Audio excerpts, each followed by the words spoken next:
আল্লাহর নবী বলেন, বান্দা আমলনামা দেখি হাসরের ময়দানে অজ্ঞান হয়ে পড়ে যাবে। আমার আল্লাহ ওই বান্দার জ্ঞানটা আবার ফিরিয়ে দিবে। আল্লাহ বলবেন, আরে ফরমান উঠ নে, তোর আমলনামাটা বুঝিয়ে নে। আল্লাহর কোরআন বলে ওই সময় আল্লাহ পাক রব্বুল আলামিন এই গুনাহগার বান্দাকে তার আমলনামাটা বাম হাতে দিবেন। মুসলমান স্বাভাবিকভাবে দিবেন না, এই যে বুক বরাবর একটা ছিদ্র করে হাতটাকে পিছনের দিকে নিয়ে যাবেন। আমার আল্লাহ ওই সময় রাগান্বিত হইয়া আল্লাহর কুদরতে বাম হাত দিয়া ওই গুনাহগার বান্দার হাতে যখন আমলনামাটা দিয়ে দিবেন, আল্লাহ বলবেন, আরে গুনাহগার, আরে নাফরমান, নে তোর আমলনামাটা নে। আল্লাহর নবী বলেন, যখন বান্দা আমলনামাটা হাতে পাবে, আমলনামাটা হাতে পাওয়ার পর বান্দা দেখবে ওই আমলনামার ভিতরে বান্দা জীবনে কয় ওয়াক্ত নামাজ ছেড়ে দিয়েছিল, বান্দার নামাজ ছেড়ে দেওয়ার গুনাহগুলো সেখানে উল্লেখ থাকবে। বান্দা দেখতে পাবে জীবনে কোন দিন কোন সময় কার সাথে মিথ্যা বলেছিল, মিথ্যার গুনাহগুলো উল্লেখ থাকবে। বান্দা দেখতে পাবে দুনিয়ার জীবনে কোন সময় মানুষকে ধোঁকা দিয়েছিল, ধোঁকা দেওয়ার গুনাহগুলো উল্লেখ থাকবে। বান্দা দেখতে পাবে জীবনে কোন সময় কোন দিন রাতের অন্ধকারে জিনা করেছে, জিনার গুনাহগুলো উল্লেখ থাকবে। মুসলমান বান্দা যখনই আমলনামাটা দেখবে, আমলনামাটা দেখার পরে বান্দা লজ্জিত হয়ে যাবে। আল্লাহর নবী বলেন, ওই সময় আল্লাহ পাক রব্বুল আলামিন ওই বান্দার আত্মীয় স্বজনগুলোর সাথে বান্দাকে পরিচয় করায় দিবেন, সাক্ষাৎ ঘটায় দিবেন। ওই বান্দার মা তার সামনে গিয়ে হাজির, ওই বান্দার বাবাও তার সামনে গিয়ে হাজির। বাবা মা তাকে রেখে বলবে, আরে সন্তান, দুনিয়ার জমিনে তোরে বড় ভালো জানতাম, বড় আদর করতাম, বড় মোহাব্বত করতাম। আজকে আমরা তোর আমলনামার ভিতরে দেখতে পাচ্ছি আমাদের চোখ ফাঁকি দিয়ে তুই দুনিয়ার জীবনে এমন কোনো গুনাহ নাই যে গুনাহটা করিস নাই। মুসলমান এইভাবে আত্মীয় স্বজন যখন বান্দাকে লজ্জা দিবে, শরম দিবে, বান্দা ওই সময় মনে মনে চিন্তা করবে, এই আমলনামাটা আমি আর রাখবো না, আমার এই আমলনামাটা আমি ছিঁড়ে ফেলবো। আল্লাহ নবী বলেন, ওই সময় বান্দা মনে মনে চিন্তা করবে, আমলনামাটা ছিঁড়ে ফেলবো, আমলনামাটা আর আমি রাখবো না, অথবা আমলনামাটা আমি গোপন করে ফেলবো। আল্লাহর নবী বলেন, আল্লাহ পাক রব্বুল আলামিন এই দুনিয়াতে মানুষকে দেখার জন্য যেই দুইটা চোখের দৃষ্টি শক্তি দিয়েছেন, কিয়ামতের মুসিবতের দিনে আল্লাহ পাক রব্বুল আলামিন মানুষের চোখের দৃষ্টি শক্তি দুনিয়ার চাইতেও 1000 গুণ বাড়ায়া দিবেন। আল্লাহর নবী বলেন, বান্দার চোখের দৃষ্টির সীমা যেই পর্যন্ত যাবে, বান্দার আমলনামাটাও সেই পর্যন্ত লম্বা হবে। রে মুসলমান, বান্দা এই আমলনামা ছিঁড়তেও পারবে না, লুকাইতেও পারবে না। আল্লাহ পাক রব্বুল আলামিন যখন বান্দার হাতে আমলনামাটা বুঝায় দিবেন, আল্লাহ বলবেন, আরে বান্দা, আজকে তোর আমলনামায় সাক্ষী দিছে তোকে জাহান্নামের আগুনে জ্বলতেই হবে, জ্বলতেই হবে। ওই সময় বান্দা মালিককে চিৎকার করে করে বলবে, মালিক আল্লাহ, তুমি আমাকে মাফ করে দাও, আমাকে ক্ষমা করে দাও। আল্লাহ বলবেন, ওয়ানাদুল মাওয়াজিনাল কিসত লিয়াউমিল কিয়ামাতি ফালা তুযলামু নাফসুন শাইআ। আল্লাহ বলবেন, আরে নাফরমান, আমি আল্লাহ আজকে ইনসাফের পাল্লা নিয়ে বসছি, আমি আল্লাহ কারো সাথে বেইনসাফ করতে পারবো না, আজকে তোমাকে ক্ষমা করার কোনো সুযোগ নাই। আল্লাহ বলবেন, যা বান্দা তুই জাহান্নামের দিকে যা। ওই বান্দা জাহান্নামের দিকে যাবে না। আল্লাহ পাক রব্বুল আলামিন কয়েকজন ফেরেশতাকে ডাকবেন, ওই ফেরেশতারা জাহান্নামটা এনে ওই বান্দার সামনে হাজির করবে। আল্লাহর নবী বলেন, ওই সময় বান্দার সামনে যখন জাহান্নামের 7টা গেট, জাহান্নামের 7টা দরজা যখন খুলে দেওয়া হবে, বান্দা যখন 7টা গেট দিয়ে যখন জাহান্নামের দৃশ্যটা দেখবে, বান্দা অজ্ঞান হয়ে পড়ে যাবে।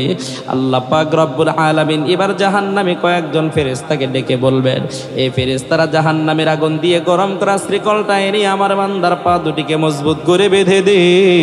আল্লাহর ওয়ার্ডার পাওয়ার পর ফেরেশতারা জাহান্নামের আগুন দিয়া গরম করা আগুনের শ্রীকলটা এনে ওই বান্দার পা দুটিকে মজবুত করে বাঁধবে। আল্লাহর নবী বলেন, ওই শ্রীকলটা দিয়া বান্দার হাতগুলোকে ঘাড় মোড়া দিয়ে মজবুত করে বেঁধে দেওয়া হবে। আল্লাহ বলবেন, এই ফেরেশতারা আমার এই বান্দার পা দুটিকে নিচ দিকে দিয়া, পা দুটিকে উপরের দিকে দিয়া, মাথাটাকে নিচ দিকে দিয়া অধমুখী করে টেনে টেনে আমার এই বান্দাটাকে জাহান্নামের দিকে নিয়ে যাও। মুসলমান, আল্লাহর নবী বলেন যখন বান্দাকে আগুনের শৃঙ্খলাবদ্ধ করে জাহান্নামের দিকে টেনে নেওয়া হবে, মুসলমান যখন ওই বান্দাকে জাহান্নামের পারে নিয়ে হাজির করা হবে, জাহান্নামের আগুনের উত্তপ্ত হাওয়াটা শুধু বান্দার দেহের ভিতরে লাগবে, লাগার সাথে সাথে বান্দার শরীরের চামড়া, শরীরের গোশতগুলো পুড়ে পুড়ে ছাই হয়ে যাবে। ওই সময় বান্দা জাহান্নামের ভিতরে লাফ দিতে চাইবে না, বান্দা আবার জাহান্নামের সামনে গিয়ে অজ্ঞান হয়ে পড়ে যাবে। আল্লাহ বলবেন, এই ফেরেশতারা আমার এই নাফরমানটাকে জাহান্নামের ভিতরে নিক্ষেপ কর। যখন ওই বান্দাকে জাহান্নামের ভিতরে নিক্ষেপ করা হবে, আল্লাহর নবী বলেন জাহান্নামের আগুনের এত পাওয়ার, এত তেজ, আল্লাহ পাক রব্বুল আলামিন জাহান্নামের আগুনের পাওয়ার বাড়ানোর জন্য আল্লাহ পাক রব্বুল আলামিন জাহান্নামের আগুনটারে মুসলমান 3 বার রিফায়ারিং করেছেন। আল্লাহ প্রথমে 1000 বছর জাহান্নামের আগুনটা পুরাইছেন। আল্লাহ 1000 বছর জাহান্নামের আগুনটা পুরাইয়া আল্লাহ সেটারে সাদা বানাইছেন। আবার 1000 বছর পুরাইয়া আবার আল্লাহ এই জাহান্নামের আগুনটা মুসলমান লাল বানাইছেন। আল্লাহ আবার 1000 বছর পুরাইয়া এই জাহান্নামের আগুনটারে কালো বানাইছেন। এই জাহান্নামের আগুনের ভিতরে যখন বান্দাকে নিক্ষেপ করা হবে, এই জাহান্নামের আগুন বান্দার শরীরের ভিতরে, দেহের ভিতরে লাগার সাথে সাথে বান্দার হাড্ডি সহ পুরো ছাই হয়ে যাবে।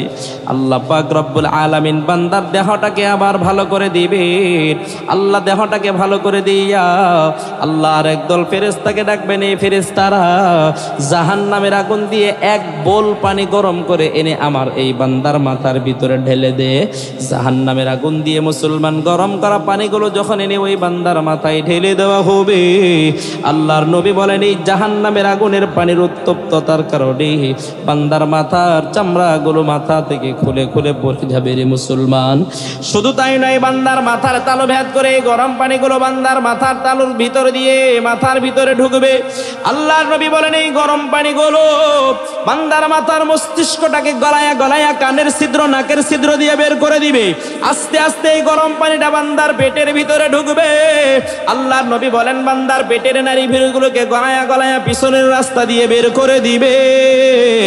আর বান্দা এই শাস্তি জাহান্নামের ভিতরে ভোগ করবে, আর হাউমাউ করে চিল্লাবে, আর কান্নাকাটি করবে, আর বলবে আল্লাহ ওয়া হুম ইয়াস্তারিখুনা ফিহা রব্বানা আখরিজনা না'মাল সালিহান ইন্না মুকিনুন। আমার আল্লাহকে ডেকে বলবে আল্লাহ, আল্লাহ তুমি আমাদেরকে মাফ করে দাও, ক্ষমা করে দাও। আল্লাহ তুমি আরেকবার আমাদেরকে দুনিয়ায় যাওয়ার সুযোগ দাও, আরেকবার যদি দুনিয়ায় যেতে পারি আর অন্যায় করব না, আর গুনাহ করব না। আল্লাহ আরেকবার যদি দুনিয়ায় যেতে পারি জীবনে কোনোদিন নামাজ ছাড়বো না, মিথ্যা কথা বলবো না। আল্লাহ জীবনে কোনোদিন গীবত করব না, শিকায়াত করব না, মানুষের হক মেরে খাবো না। আল্লাহ পাক রব্বুল আলামিন ওই সময় বান্দাকে ডেকে বলবেন আরে না ফরমান আওয়ালাম নুআম্মিরকুম মা ইয়াতাযাক্কারু ফীহি মান তাযাক্কারা ওয়া জাআকুমুন নাযীর। আল্লাহ বলবেন আরে না ফরমান আমি আল্লাহ কি তোরে দুনিয়ায় লম্বা হায়াত দেই নাই? আমি আল্লাহ কি তোর কাছে নবী রাসূল উলামায়ে কেরামকে পাঠাই নাই? তারা কি তোরে দিন বুঝাই নাই, দিনের দাওয়াত দেয় নাই? বান্দা বলবে হ্যাঁ মালিক দিয়েছে। আল্লাহ বলবে না দুনিয়াতে যাওয়ার সুযোগ নাই। এ মুসলমান বান্দাকে এইভাবে জাহান্নামের ভিতরে শাস্তি দেওয়া হবে। আল্লাহর নবী বলেন জাহান্নামটা বড় গভীর হবে রে মুসলমান। এই জাহান্নামের ফ্লোর থেকে জাহান্নামের ছাদ পর্যন্ত আল্লাহ পাক রব্বুল আলামিন একটা আগুনের পিলার বানায়া দিবেন। ওই আগুনের পিলারটা দিয়া আল্লাহ পাক রব্বুল আলামিন জাহান্নামী বান্দাকে আগুনের শিকল দিয়ে ওই আগুনের পিলারের সাথে মজবুত করে বাঁধবেন। বাঁধার পরে আল্লাহ একদল ফেরেশতাকে ডাকবেন। ওই ফেরেশতারা আগুনের একটা হাতুড়ি নিয়ে ওই বান্দার সামনে হাজির। আল্লাহ বলবেন এই ফেরেশতারা এই আগুনের হাতুড়ি দিয়া আমার এই না ফরমান বান্দার মাথার ভিতরে জোরে জোরে আঘাত কর। ফেরেশতারা যখন জোরে জোরে আঘাত করবে বান্দার মাথাটা ছিটকে ছিটকে, মাথার মস্তিষ্কগুলো ছিটকে ছিটকে পড়ে যাবে।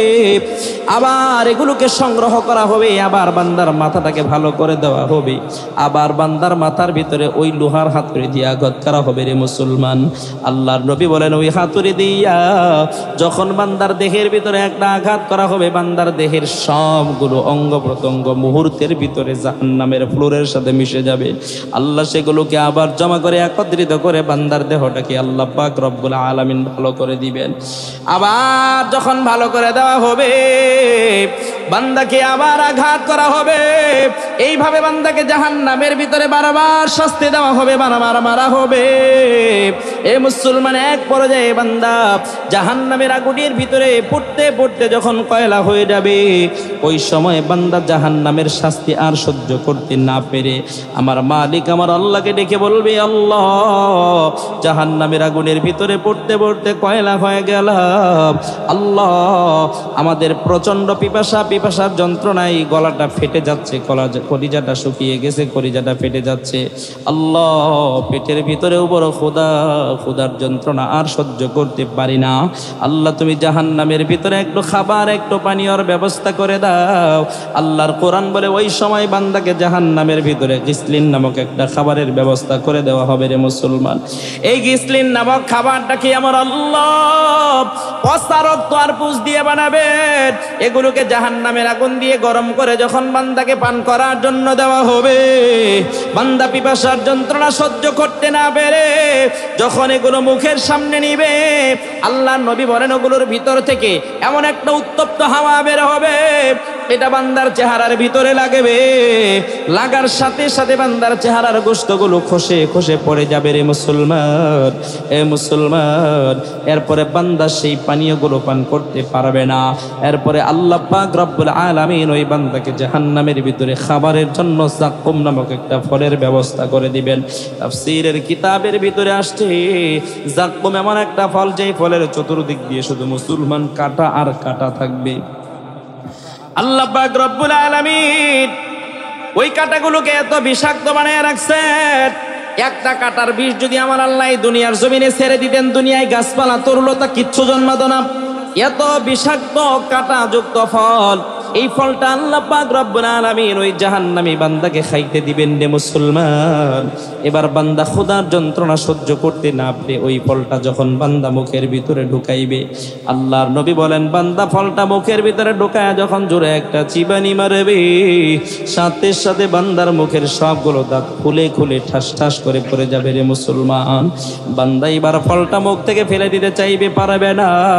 সর্বশেষ অপারগ হইয়া যখন বান্দা ফলটা যখন গিলার চেষ্টা করবে, আল্লাহর নবী বলেন ওই সময় ফলটা বান্দার গলার মাঝ বরাবর গিয়ে বেজে যাবে।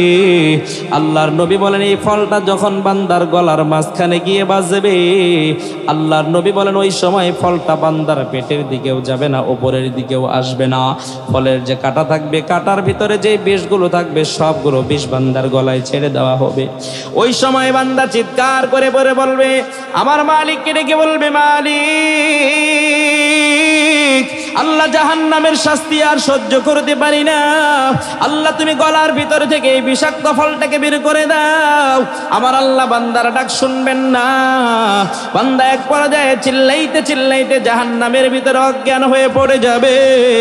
আমার আল্লাহ এবার জাহান্নামের ভিতরে থেকে কয়েকজন ফেরেশতাকে ধারালো একটা ছুরি, যেই ছুরিটাকে জাহান্নামের আগুন দিয়ে গরম করা হবে, এমন একটা আগুন দিয়ে গরম করা ধারালো ছুরি দিয়া আল্লাহ পাক রব্বুল আলামিন কয়েকজন ফেরেশতাকে ওই বান্দার কাছে পাঠিয়ে দিবেন। ওই বান্দার কাছে যাওয়ার পর ওই বান্দার জ্ঞানটা যখন ফিরে আসবে, ফেরেশতারা এবার বান্দার চুলগুলোকে ধরে চুলের ভিতরে আগুনের একটা শ্রীকল লাগাইয়া মুসলমান জাহান্নামের ছাদের সাথে লটকায় দিবে। আমার আল্লাহ বলবেন, এ ফেরেশতারা আমার এই নাফরমানের গলাটা কেটে কেটে এই ফলটা বের কর। ফেরেশতারা এবার ওই ধারালো ছুরি দিয়া ওই বান্দার গলা কেটে বান্দার গলার ভিতর থেকে ওই ফলটা বের করবে।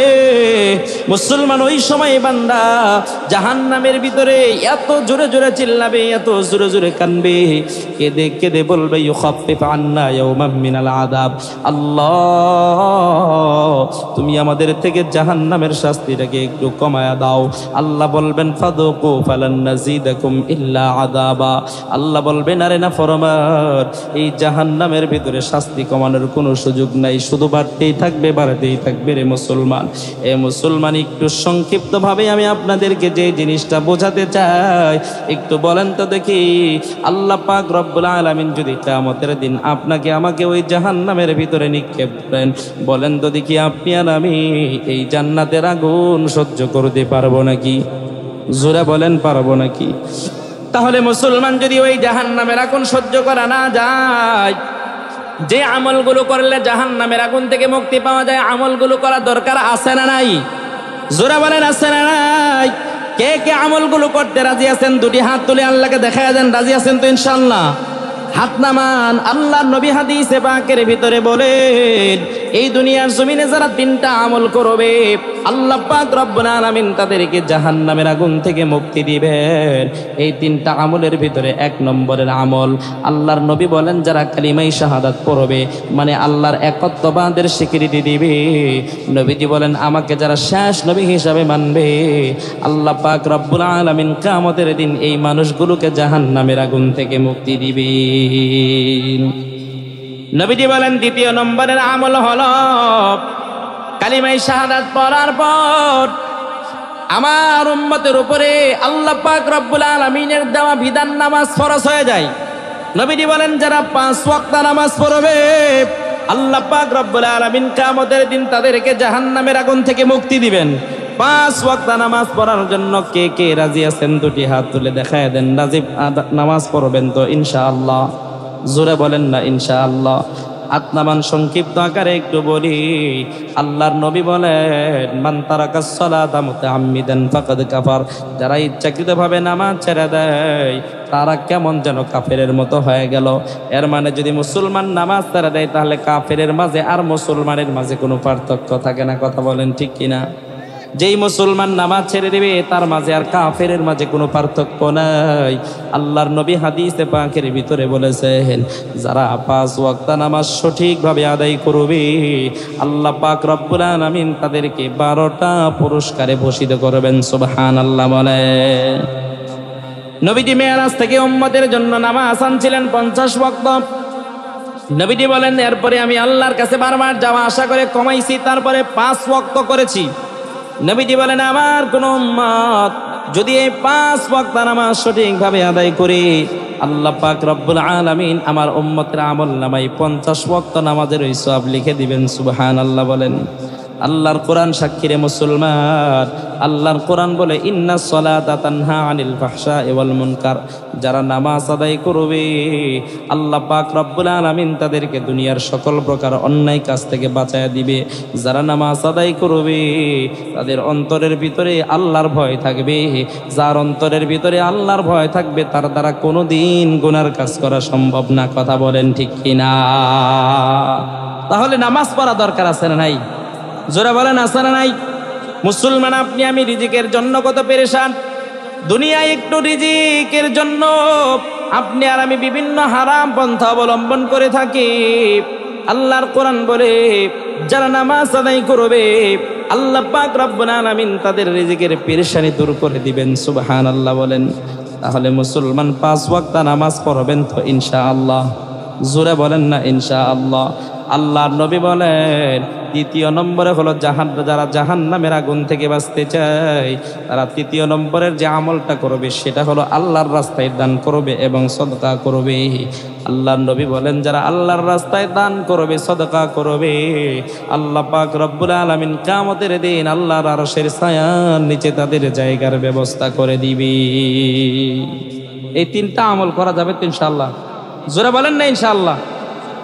হাদিসের ভিতরে আসছে ইযা উযিআল মাইয়াতু ফি কবরিহি, নবীজি বলেন যখন মানুষ মৃত্যুবরণ করে, মৃত ব্যক্তিকে যখন কবরের ভিতরে দাফন করা হয়, যদি মৃত ব্যক্তি নামাজি হয় তাহলে এই নামাজ মৃত ব্যক্তির ডান দিক থেকে তার কবরের ভিতরে চলে আসবে। সুবহানাল্লাহ বলেন।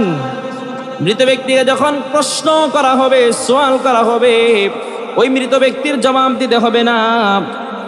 নামাজ তার পক্ষ থেকে জবাব দিয়ে দিবে, তার পক্ষ থেকে কোরআন তেলাওয়াত জবাব দিয়ে দিবে, যাকাত তার পক্ষ থেকে জবাব দিয়ে দিবে। অন্যান্য যত নেক আমল আছে সবগুলো নেক আমল ওই বান্দার পক্ষ থেকে জবাব দিয়ে দিবে। মুসলমান একটু বুঝে থাকলে বলেন, যে ইবাদত করলে কবরের আযাব থেকে মুক্তি পাওয়া যায়, জাহান্নামের শাস্তি থেকে মুক্তি পাওয়া যায়, এই আমল করা দরকার আছে না? না করবেন তো ইনশাআল্লাহ।